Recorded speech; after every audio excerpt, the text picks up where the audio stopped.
at the end of the day, it's sensor fusion. An intelligence store is pulling information in from all different types of sensors, all different places, and being able to tell one narrative that reflects ground truth. Cameras for computer vision, RFID for product identification, not just one technology, but it's all technologies that can then create actionable events and data for a retailer to use.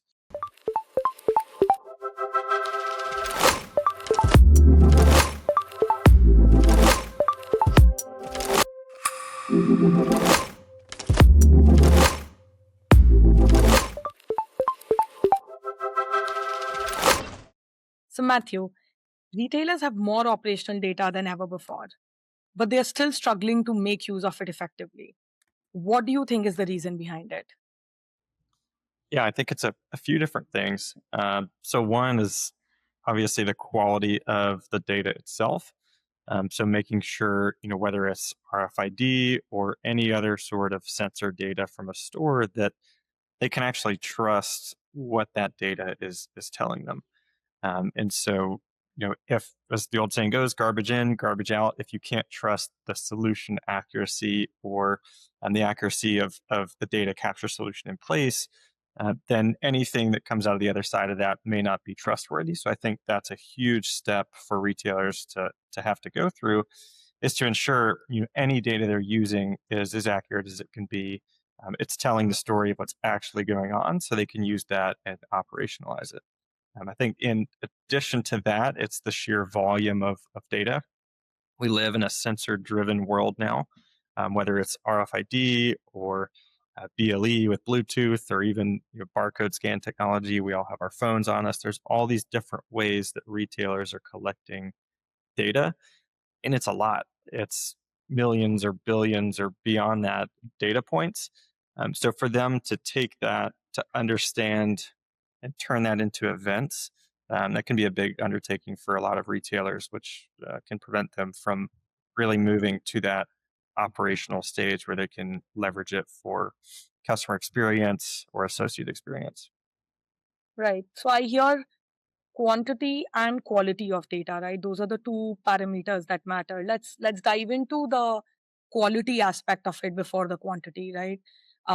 The quality of the data is definitely a problem. What are some of the steps that the retailers are taking that are working effectively to get the quality right?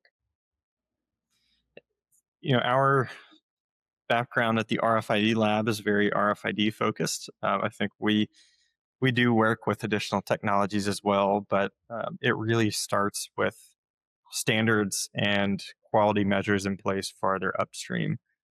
So, we look at in the RFID space, we look at GS1 as a standards org that really tells us what to put in that RFID tag, how to encode it correctly.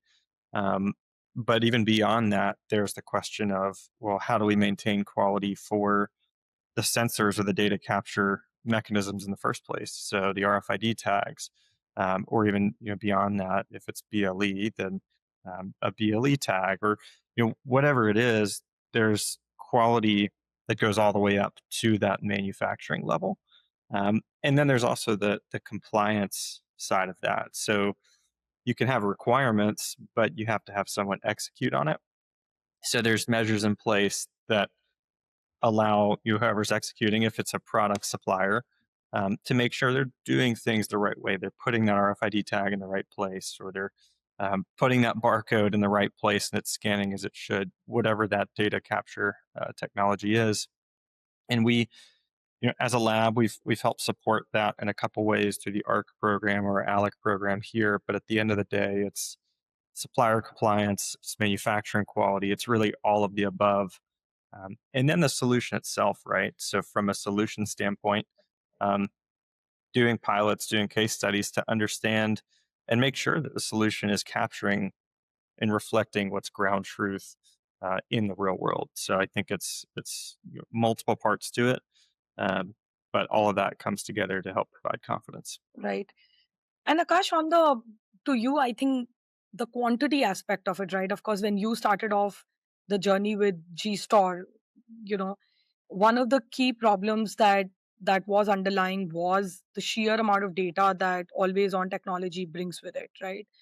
The handheld readers were what were prevalent in the market. They had just in time information of whenever you scan, you have the data. So the amount of data was always under control. Whereas with always on, it sort of goes beyond where you're almost capturing data in every few minutes, right? And it's across data streams, it's across operational aspects, also sensor data, as Matthew was pointing out. What were some of the key principles that you kept in mind when you were starting off with the with thinking the building blocks of the always on technology? Yeah, I think when you look at general sensory world, of course, I think from Grion's perspective, we come from robotics to RFID, and I think their sensory data was, I would say, was pretty normal from that perspective. You always have, when you look at point cloud data or when you look at other sensory data, those guys, those data sets were always very, very large, right? So I think.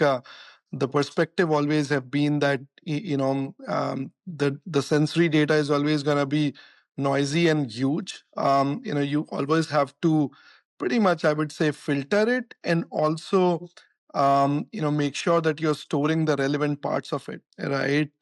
For example, when you're looking at a overhead data, if you start kind of storing every single bit of it, you're gonna pretty much create a lot of challenges for yourself, right? But like any other sensor data, what you really want to kind of store is the difference part of it, right? So I think at the end of the day, I don't look at overhead RFID data as any kind of different data. I think it's a regular sensory data that is coming to you every kind of few milliseconds or microseconds, depending upon how you're operating, and then it needs to be filtered, and the right information that is hidden behind it needs to be kind of extracted and stored, rather than trying to kind of look at that whole raw data or storing that raw data and working with that raw data, right? So I think our approach has been mostly, how do you kind of extract the information that is behind that data, which is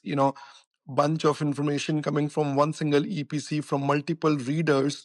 How do you extract that information, filter that information, and store that, so that you can basically kind of have a much better handle on the data? Right, right. No, I think that absolutely makes sense. But what I've always been very curious about, and Matthew, maybe you, given you've worked in the lab and the Auburn University lab, and has pretty much touched every RFID technology that exists in the market, right? In your experience, these always on overhead readers or fixed infrastructure, as like there are different keywords with which people refer to them, right? They've existed in the space for really, really long time, right? More than a decade they were born, and but like we're seeing a massive amount of deployment and adoption of it now, right? Versus any time in the past. Like, what do you think is the key reason for that? Why do you think that the adoption wasn't successful so far? I think, one is we just see more RFID adoption industry wide, which is great. I think, from a technology standpoint, retailers are seeing the value in RFID tagging their products, primarily for inventory accuracy, but then there's a world of other use cases beyond that. But I think, they also see the value or even a challenge in maintaining a level of associate execution. So Hmm. if you're a large retailer and you're implementing RFID and asking your associates to go and conduct a scan, um, that's a huge variable in terms of data capture, right? You may have someone who's really well trained and experienced, but you may have someone who it's their first day on the job. You have to build processes in place to make sure that they do a good job scanning. So I think for a lot of retailers, it's really taking it to the next step of saying, hey, maybe we can pull that associate execution part out of it and let the solution do the work on behalf of the associate. And then there's the additional layering in of location data and the always on part of it, where it's maybe more real time than someone going out and scanning once a week. So I think there's a lot of interest there because there's additional benefits to what we would traditionally see from an RFID data capture standpoint. Uh, Store associates they're better using their time for other things that may help the customer experience that may be more valuable than just walking through a store and counting items. I don't think anyone wants to count items, and so it's not displacing them, but allowing them to use their time more efficiently as well. Right, right. No, I think one thing that drives a lot of interest in the market is because it helps you understand the trail of movement of inventory in the store, right? It sort of tells you how the inventory has moved in the store. Of course, along with all the other use cases of being able to clientele better, being able to maintain on shelf availability better. But I am still not seeing retailers leverage that kind of information, or that the trail of inventory movement across the store and the insights that it can generate. I am still not seeing that level of adoption, right? So the way I look at it is, there is being operationally intelligent versus simply being a technology, like technology heavy on the other side, right? Where do you think is the fine line between the two, of being operationally intelligent by leveraging RFID versus just adopting the technology and being technology heavy? I think it goes back to the earlier question of quantity of data, right? It's sometimes it can be information overload. So I think the value there, or really the key part of it there, is taking really complex data and turning it into simple events for the retailer or the store associate. Which, from a solution standpoint, um, that's what a solution does, is takes all this complex data from the RFID overheads or whatever it may be, and then turns that into meaningful, actionable data. Um, but I think even from a store associate standpoint, if I'm handed a list of thousands of items to go and investigate that may be out of stock or need to be checked, that's almost information overload for me. So I think it's a matter of taking a lot of data, prioritizing it, turning it into a few actionable events, and then allowing that to be used by the retailer, or even taking your human part of it out of it, and allowing it to just update inventory. But I think there's still that same challenge with just the volume of the data in the first place. But I would love to hear more about how you think about that from a solution standpoint as well, because that's kind of what your goal is, right? Yeah, Akash, what is your perspective on that? Like, how are you seeing operational intelligence Yeah. versus pure technology? Yeah, I think how I think about this is that at the end of the day, um, you know, the way the intelligence need to operate or impact day-to-day operations is, you got to create as closest as possible real-time digital twin of the store, right?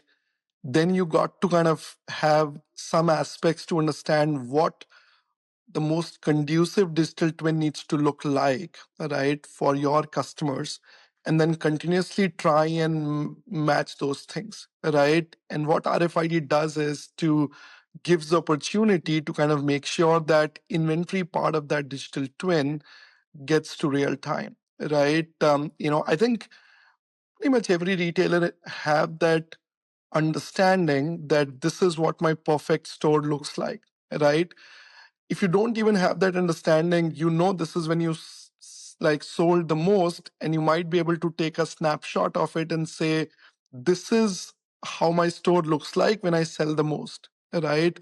And once you understand that, the next step is, how do you make sure your store always looks like that, right? And I think RFID on inventory gives retailers, an opportunity to do that in a very, very significant way, right? Because then you can always measure, right, what does your store looks like, and measure the sales.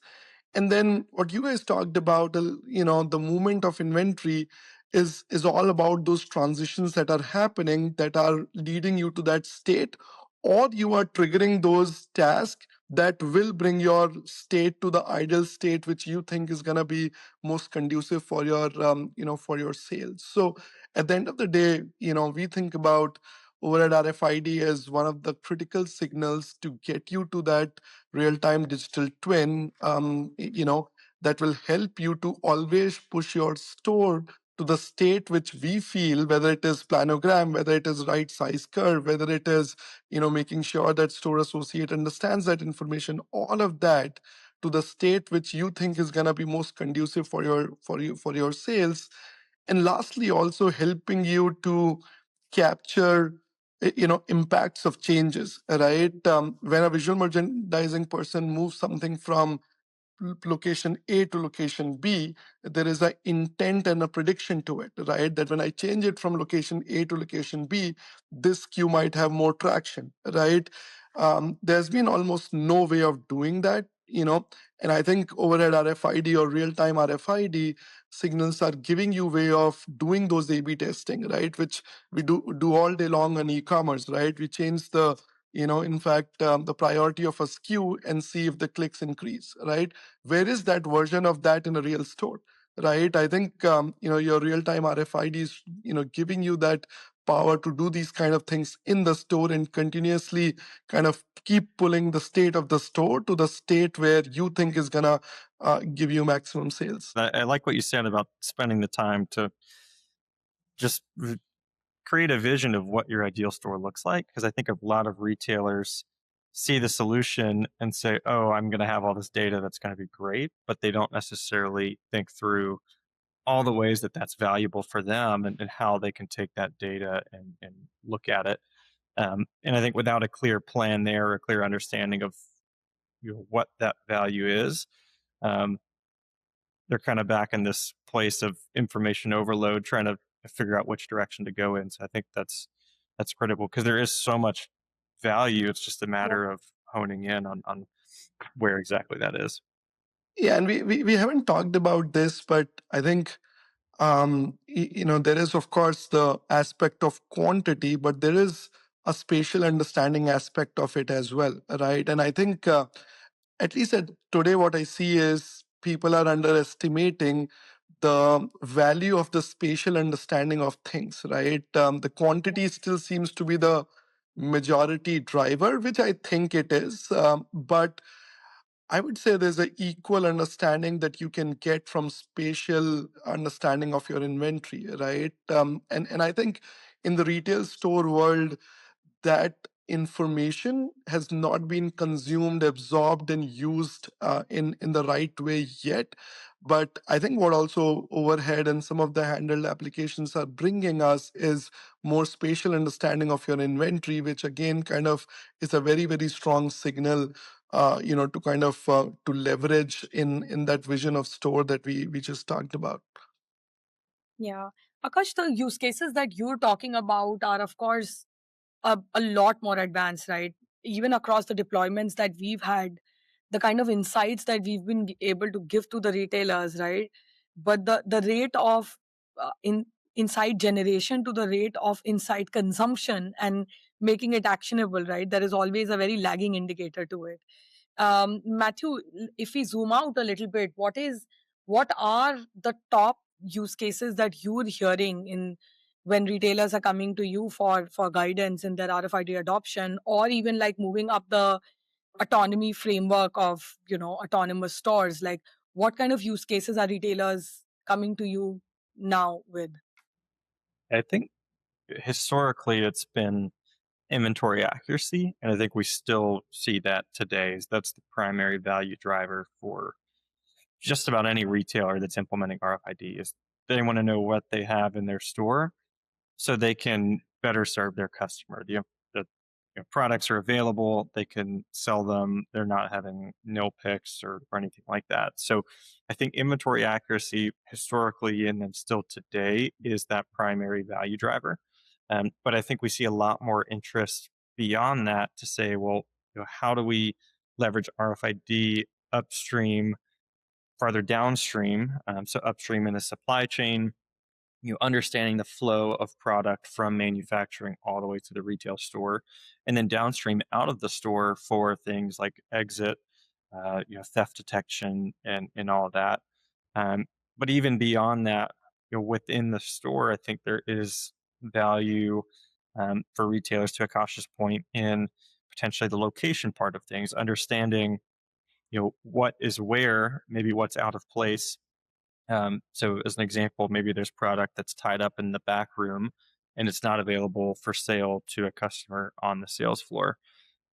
Pure inventory may not answer that question, but understanding location then may be able to unlock additional value for that retailer. And then specifically a push to autonomy, um, we see again, it's really having some of those additional data points. So being able to layer in things like location, more of a real time view of real time updating, but also again taking that associate execution part of it, so those store associates can better use their time somewhere else. So I think it's there's a huge interest in all of these use cases now. I think we're seeing more of that where the primary driver is inventory accuracy, but immediately the conversation is also, well, what else can we do beyond that? Yep. And I think we'll continue to see more of that, and even sensor fusion beyond RFID as the industry evolves. Yep. Let's zoom into a little bit on the theft detection side, Matthew. Um, there has been, I mean, theft has been a problem in the retail industry for like ever, right? And there are solutions out in the market which basically help you detect, or they help you understand the patterns of get insights and analytics sometimes, right? But still the entire investigation part, and still the entire building the thesis of why theft is triggering in a certain places, or even understanding patterns of theft within a store, and building the entire case, is still a big gap in the industry. Are you seeing any evolution there? Are you seeing a demand for that in the retail industry? I, I think absolutely. And there's been a lot of conversation around RFID specifically, even in Congress and sort of at the governmental level, and law enforcement as well, being really interested in how they can leverage RFID for investigations. And I think, it seems simple, but one of the biggest benefits of RFID is the fact that every product is now uniquely serialized. So it's sort of a new world. We have, I can go buy a t-shirt and each t-shirt has its own unique license plate. And I think that becomes very valuable, to your point, when we're looking at investigations even beyond a retail store. We've seen examples of recovered merchandise from flea markets and ports and at the border, and all of that can be traced back to exactly when that item left a store through that unique serial number. Yep. That can be used in investigations. It has been used in investigations. The FBI has gotten involved in a lot of investigations with the RFID being that primary piece of evidence. Um, and so I think there's a huge push for that. And that's visibility that, from a retailer standpoint, they have never had before. Being able to understand exactly when something left, and then even look at video and see exactly who took it. Um, Yep. and I think we'll continue to see more there. I think there is, an opportunity in maybe how that data gets communicated, and I think that's something where we'll see an evolution of systems and frameworks for that. But um, really Right. fascinating stuff that's going on now. Yep. I mean, vision has evolved to a point, Matthew, where you can, you can understand patterns, of data from the existing cameras in the store, right? And you can, if you combine the RFID data with the vision data, you can build the kind of analytics on theft that does not exist till date, right? I've personally evaluated most of the theft detection and prevention solutions out there in the market. They're still heavily manual in nature, right? Where you have to manually go through feeds of cameras, switch across cameras, understand the full track, the full user journey of the person who's the suspect, and usually you do not even have any intelligence, right? But now technology is evolving to a point where you can really gather those insights. Akash, from your technology exploration or research perspective, what are you seeing there, and how do you think systems can get more intelligent when it comes to loss intelligence? Yeah, I think I would say to get intelligence from any of these sensory information we talked about, of course, I think combining the RFID data with vision data is always going to be very, very helpful. And also, a critical piece is how do you truly contextualize that data, right? I think at the end of the day, what loss prevention needs is how do you contextualize RFID data, your POS data, your vision data, right?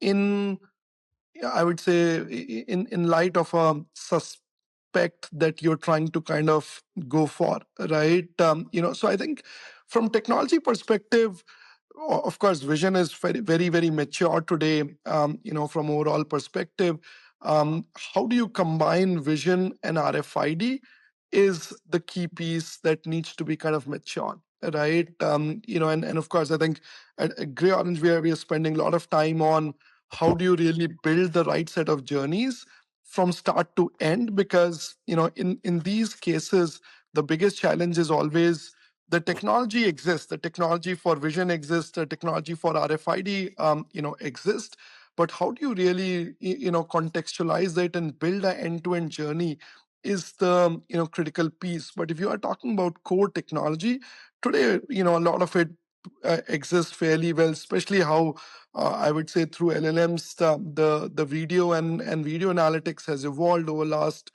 even 12, 18 months. It has become much, much easier to kind of extract information around video.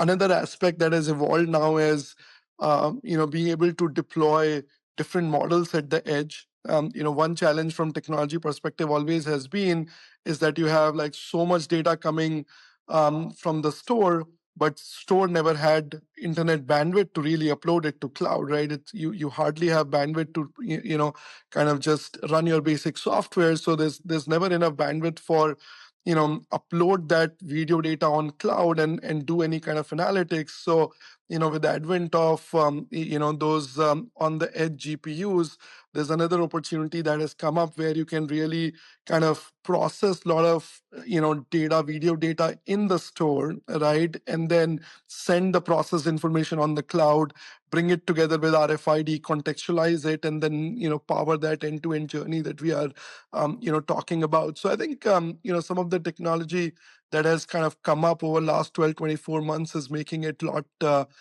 feasible today to really have a journey that is useful for the customer. And lastly, I think I think it's going to be just a matter of time of, I would say, couple of years where I think you should be able to train models to at least detect a suspicion, and literally when a loss prevention officer logs in, give you 10 cases with all the kind of video and report, and for somebody to review, right? I think it's always going to be human in loop, but I think today we can solve 40-50% of problem, but I'm pretty sure as we kind of mature, the data set mature more, annotation of such things, even if we had clear video feeds of here are the 10,000 times where you can say that a theft happened, right? You can start training models and which they can detect a video feed and at least raise a suspicion. So I think it's gonna become very, very interesting as we go along, because the core technology exists, and it's more of kind of training through the right data set and then building the right end-to-end workflow, where somebody can truly get I would say 10 incidents on their kind of PC when they log in the morning, and they can within few minutes, kind of go through them and really kind of get to the depth of it. Yep, absolutely. Matthew, you guys you use a lot of different methods of testing, right? You guys not only work with passive RFID tags, but you're also experimenting with active RFID tags with Bluetooth-based technology, right? How are you seeing the landscape from that perspective, right? Especially when it comes to item level tagging, right? Of course, there are some clear use cases when it comes to case level or pallet level, but at item level, passive RFID tags are the only way that have made successful deployments. How are you seeing that, and how is it going to evolve in the next few years, maybe? I think from a unit level standpoint, especially in retail, where the cost of goods itself is a very sensitive thing, there's not a lot of room for cost increases. Um, I think we really see UHF RFID as a solution that's here to stay, at least for the time being. And so I think, primary driver for additional sensors, looking at things like active RFID or Bluetooth or BLE. I think it's cost prohibitive at the unit level, at least for what we see right now. And I think as well from a technology standpoint, UHF RFID serves a lot of the needs and provides the value that retailers are looking to get out of it. Um, I do think we see, beyond retail and other industry, definitely unit level adoption for things like BLE or active RFID. But I think those use cases are a little bit different, and there may be a little more room to be able to add that cost to that item.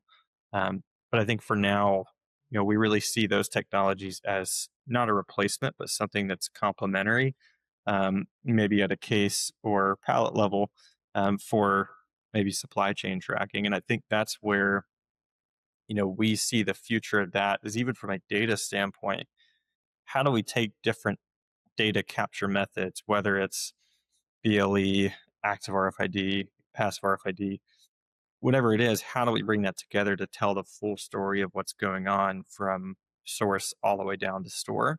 And then how do we communicate that data? And I think that's where the real unlock is, when we look towards the future. Yep.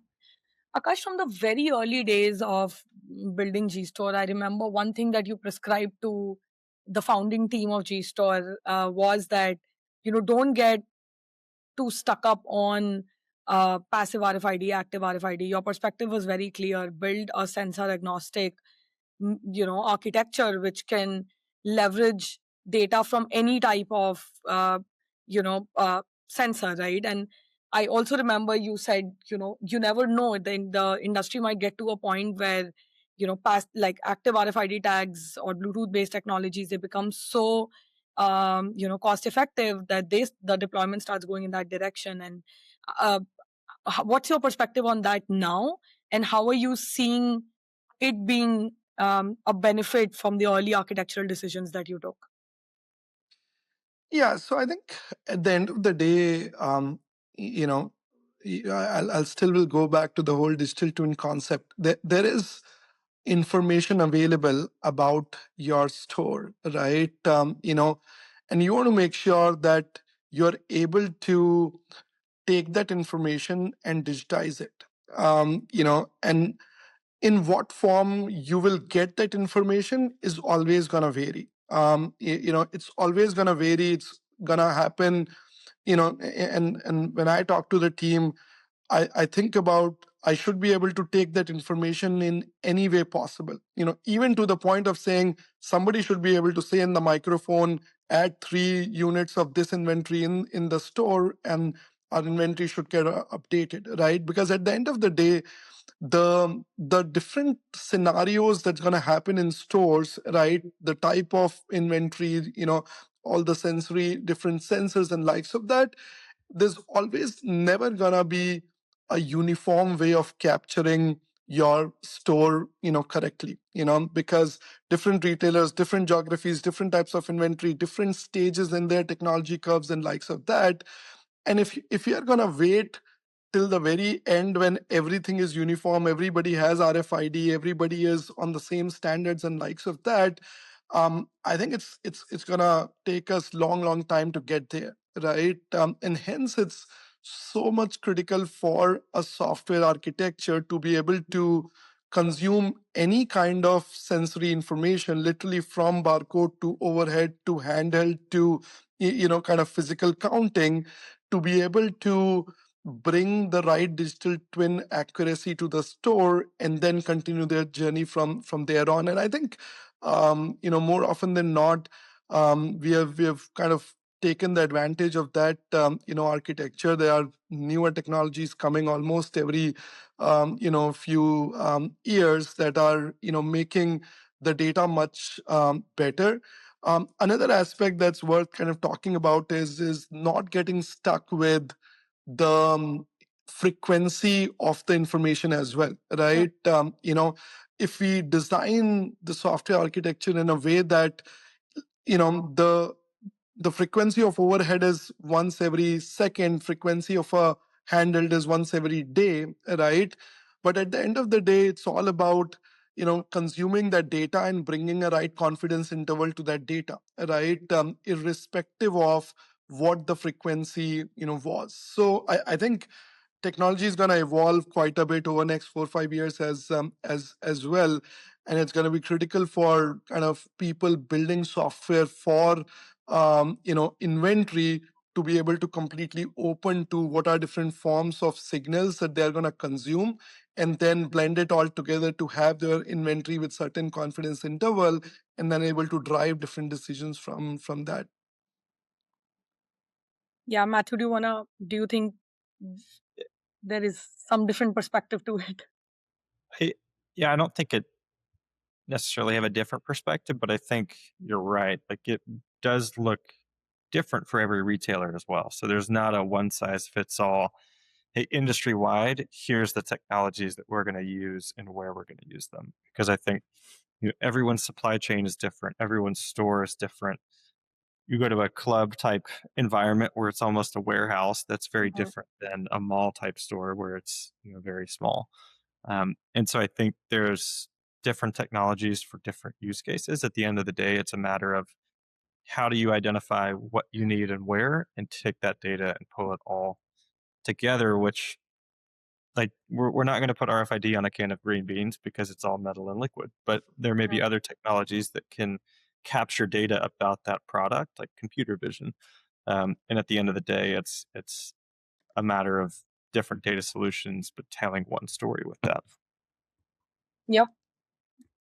When we talk about business cases, what there has been a pattern that I've at least been seeing is a lot of times people get very stuck on certain business metrics or retail metrics, which don't really drive as much value as the exec team thinks they do.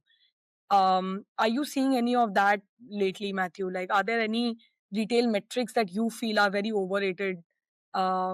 And there are some maybe which are underrated. I I think maybe this may not directly answer the question, but I think there can be a lot of preconceived notions about what a metric means, especially up to store leadership. So, Mm. one example is if you're looking at inventory, um, at the end of the day, you want your inventory to be accurate so you can better sell to your customers, right? But there's this whole financial implication of, well, if our inventory is not accurate and we take that adjustment, or we change our inventory, we're having to write off or account for inventory that we no longer have. And at what cost, and who's responsible for that? Where does that fall? So I think there's a lot of implications beyond just some of the metrics like inventory accuracy that um, we see sort of interpreted or accounted for in different ways at different retailers. But not to say it's overrated, but I think at the end of the day, um, there's other factors at play, but really, the retailer should be wanting to serve their customer to ultimately provide better value, and then everyone wins. So um, I don't think I directly answered the question with that, but I think it's very easy to say, even to say inventory accuracy, but I think to a lot of retailers that can mean different things. Mm. Um, and everyone's probably also going to think that their inventory is great, and they've Yeah. got everything figured out. So uh, part of it is not to say even some of the traditional thinking is overrated, but the reality is, from a retail standpoint, they're not doing as great as they always think they are. And we see that as consumers. We go in and try to buy something and it's out of stock, or maybe it's in the wrong place. But I think a lot of the times the retailers are not necessarily willing to acknowledge that um, things may be wrong. Yep. Matthew, are there retailers beyond fashion that are getting curious about RFID, right? I've heard there has been a spike in interest from home improvement standpoint, right? And couple of other industries. What are you seeing there? Yeah, I think beyond apparel, what we see being implemented today, a lot in the sporting goods space. So we see Mm. multiple sporting goods retailers here in the US and internationally as well, implementing RFID. Um, a lot more in the home electronics, sort of general merchandise space. We see that with Walmart, Target to a degree, and then some of the department stores as well.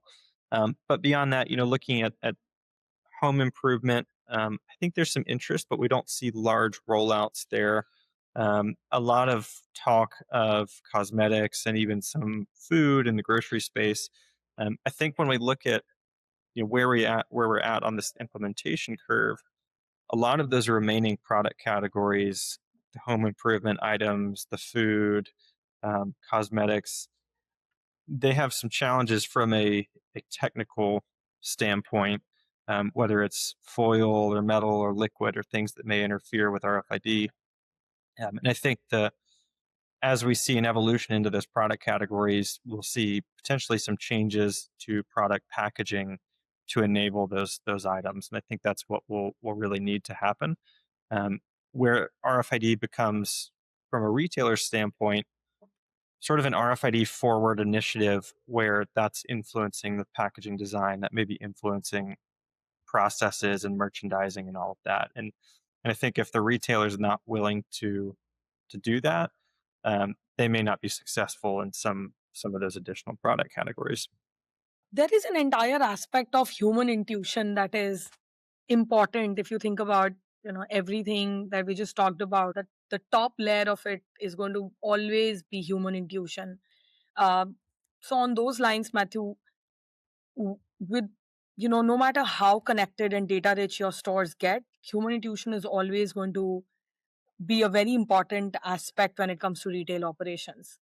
What are you seeing around that, and are you seeing that also evolve with more technology in hand? I I guess maybe to expand on the question little bit, like, what do you feel like you're saying human intuition? Like, what exactly do you feel like that means in the context of a retail environment? Right. So think of it, in terms of a lot of times as a store manager, they have a lot more insight um onto what is going to work in their store, right? Even a new merchandising that is received in their store, they almost always know at the face of the merchandising that, oh, I want to, the central merchandising guide says that you should be putting it on this center table, but no, I'm going to put it right in the front center table because I know that this is going to be a hot sell in my area. So there is an entire, of course, all of that intuition is coming from past data, and you see mostly store managers who've been working in the same store or in the same region for a very long time, or area managers who've been taking care of certain areas for a very long time. Their intuition gets built over time, right? But sometimes the there is not as much flexibility that retailers are providing because the central guides are holding the stage in terms of what to put and how to put and where to put, whereas there is this entire intuition aspect. So this is just one example of Hmm. intuition that I picked up. Similar could be with an associate who's guiding a customer for something that they're looking for, right? I need a v-neck white t-shirt. The associate doesn't have one in the store, but they sort of say, oh, by the way, there is something very interesting which sort of can fit the purpose that you're looking for, and here is how you can style it.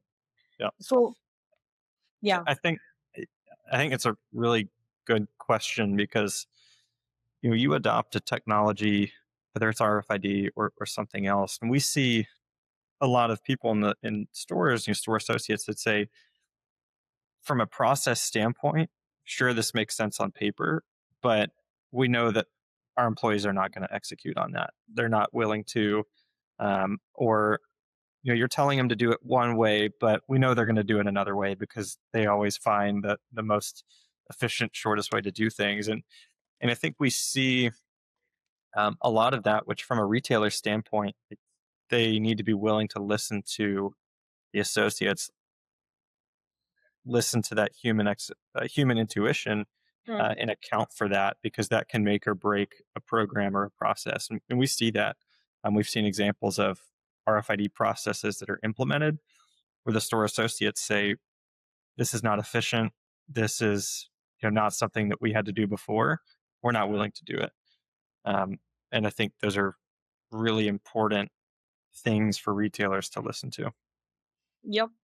And Akash, if I layer it to your digital twin, um, you, explanation that you gave, if I were to talk about the same intuition question from a digital twin standpoint, right?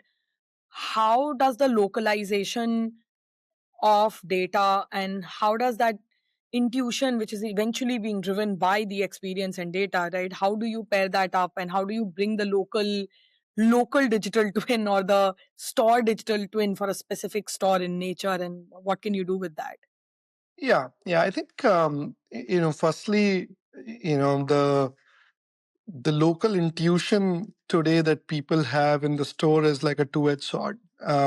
Because a lot of it, in the fast changing environment is not embedded in data, and hence is a two-edged sword for a lot of the retailers, and hence um, it's also very variable, right? One store manager can be really good at it, another store manager cannot be good at it.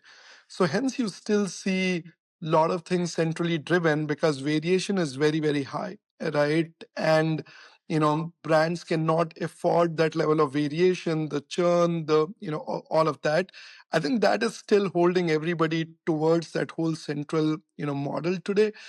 Coming to a localized digital tin, I've talked quite a bit about it. I think there is a real opportunity to create store world models that are very zip code specific, right? I think now there is enough information and data available to almost start modeling how a zip code behaves, right? And today if you combine your like within store data like RFID data, your sales data, your camera vision data and likes of that, and combine it with exogenous data, likes of different trends that are going on Instagram or TikTok. What are the different credit card information available for that zip code? So there's so much data that is available today that you can all combine and almost form a understanding of what does the store world model for that particular zip code looks like, and then start leveraging it to take a lot of decision. Of course, from Grion's perspective, we are very aggressively spending time on this to kind of capture as much data as possible. I'll give you one example that we are looking at it. We all see these delivery bots, right? The bots that are now kind of taking things from one particular kind of food joint and delivering at homes. We are starting to consume video data from these bots to start training our models on what's trending in that area, right?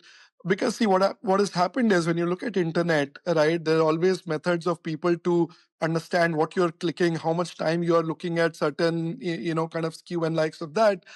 there hasn't been a physical version of it, right? And with all the data, large language models, VLA models that are available today, right? You can start kind of capturing and almost forming same amount of understanding of that particular zip code, right, in the physical environment, and then leverage it in the in the store. So I think it shouldn't be very far where the that intuition starts getting digitized, right? And it still will always need human input, but human input is one input, right? It's almost like humans should be able to kind of provide more insights to that data that is, or the model being formed, rather than only depend on that, right? So I think there's a lot more to come on in this whole local store world model, which is very specific to a zip code.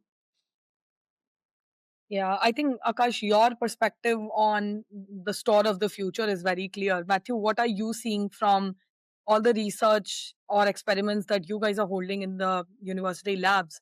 How are you defining an intelligent retail store of the future? Maybe what will it look like in the next 5 years? I think at at the end of the day, it's sensor fusion. So it's an intelligent store is pulling information in from all different types of sensors, all different places, and being able to tell one narrative that reflects ground truth. And so I think that's what we see. Cameras for computer vision, RFID for product identification for some types of products, but maybe not all. BLE, everything together, and I feel like that's been common theme to the conversation is not just one technology, but it's all technologies that are identifying items, that are identifying behaviors, that are telling that story of what's going on, that can then create actionable events and data for a retailer to use. And so I think that's where we see the store of the future. And we see that today. We see more examples of combining RFID and computer vision. We're combining other technologies even upstream so that products and inventory is accurate before it even hits the store. And so I think visibility into everything that's going on, and then really being able to accurately, I'm going to Akash, to what you're saying, create a digital twin um, that's true and reflects that real environment. Yep. That brings us towards the end of the episode. Matthew, tell us a little bit more about your work at the university and maybe what you're up to in the most recent project of yours. Sure. Yeah. So I'm our director of retail. So at the RFID lab, I help support retail projects. We have about 100 or so students, and then some full-time staff to help support them. So you in the retail space, spending a lot of time helping support new RFID implementations. So that supplier compliance piece is a huge part of what we do, but also the business value, the ROI, how it gets done from a communication standpoint. And so we, as a lab, we want to develop and move forward the industry for RFID, but also other identification technologies. So now we're spending a lot of time also helping support from a computer vision standpoint or even 2D barcodes. Um, and then a lot on the quality side as well. Earlier in the conversation, we talked a lot about quality, and that's a huge focus from ours to make sure that as these retailers implement technologies, they can be confident in the quality of those technologies in the first place. Um, so all different things. It's been a busy time lately, but it's good. I think we see a lot of growth in the market. Awesome, awesome. And if there are people who are interested in talking to you, where can we send them? Sure. You can go to our website. It is just look up Auburn RFID Lab or rfid.auburn.edu. There's a contact us form, so feel free to uh, reach out through that. Or there's several other ways as well. So you'll find those on our website, but that's the best place to start.